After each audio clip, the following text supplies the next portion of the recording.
as mandated by the Nigerian people, to ask our supporters to march down to INEC offices nationwide in a non-violent protest, which is allowed by law. This is to curtail the flagrant disobedience to court order. Good morning, good afternoon, good evening, depending where you're watching from. I am Okocha Happy Marcel, and this is my channel. And the Labour Party spokesperson, Dr. Yanusu Tanko, has said that the Labour Party is ready to shut down the whole INEC offices in Nigeria with a non-violent protest that is curtailed by the law. Listen to him as he speaks. My name is Dr. Yanusu Tanko. I am the chief spokesperson of the Labour Party Presidential Campaign Council. These text statements become very urgent and expedient. The Independent National Electoral Commission, INEC, with greatest impunity have refused, neglect and failed to obey the order of the Presidential Election Petition Tribunal sitting in Abuja, who made on the 3rd of March 2023, directing it to grant the Labour Party and its presidential candidate, His Excellency Peter Gregory Obi, leave to apply and receive from INEC certified true copies of the material used in the presidential election held on the 25th of February 2023. It will be recalled that the aforesaid order of the Presidential Election Petition Tribunal was duly served on INEC on the 3rd of March 2023, despite the fact that they were present and represented at the tribunal when the order was made.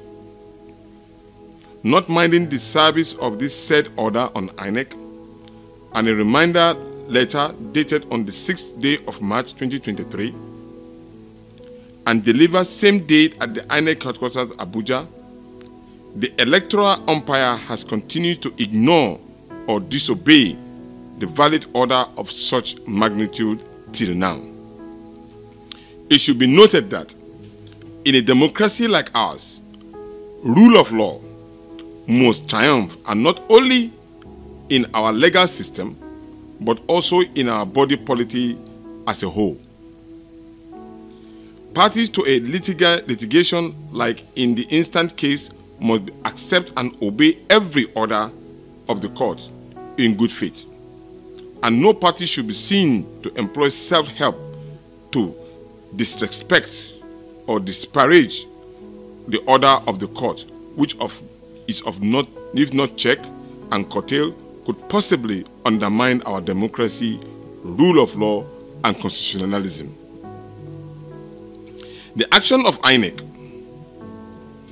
under reference also constitutes, for all intent and purpose, an act of judicial insubordination and willful refusal to comply to the order of court. As we speak, INEC has chosen to obey the order of court given to it to reconfigure the BVAS machine, which they are doing right now, and ignoring the order granted to us to inspect the electoral material. We therefore call on the general public to note the level of lawlessness and bizarre disobedience to lawful order of a court by an important statutory agency such as INEC, and which is a well-calculated attempt to undermine and frustrate the presentation of the petition by the Labour Party and its presidential candidate, and before the tribunal in good time. We therefore want to state that we will not fail in our duty and responsibility given to us as mandated by the Nigerian people, to ask our supporters to march down to INEC offices nationwide in a non-violent protest, which is allowed by law. This is to curtail the flagrant disobedience to court order by INEC and any other institution who may wish to do so now or in the nearest future. Thank you very much for listening. God bless the Federal Republic of Nigeria. We will entertain questions. And when INEC actually went to court to challenge our position or ask for the order of the court to allow them to reconfigure the BVAS machine, the same request was made at that time. And you remember the judge said that the order has already been given.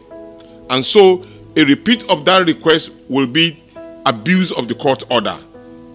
In a very democratic society, once an order is being given by a competent jurisdiction of court, it is expected that until that particular order has been respected before they could even listen to INEC. So in other countries, they wouldn't have even listened to INEC at all in the first place. They would have, first of all, ensured that they carry out the first order given to them before they make another request for another order. That is actually what is supposed to have been obtainable. But unfortunately, in our position, while an order was given and flagrantly disabused and refused to be adhered to, the court still gave them another grant of order on their own request. That, of course, gave them the feeling that they can easily ignore the order of the court. As we speak, INEC has already started configuring the new BVAS machine for the 18th of election, the 18th March of election, which is, of course, contradictory. They cannot pick and choose which order they are going to take, because what it simply means is that INEC is picking and choose what it wants. As we speak, leadership of INEC should have been arrested and been jailed for disobeying the court order.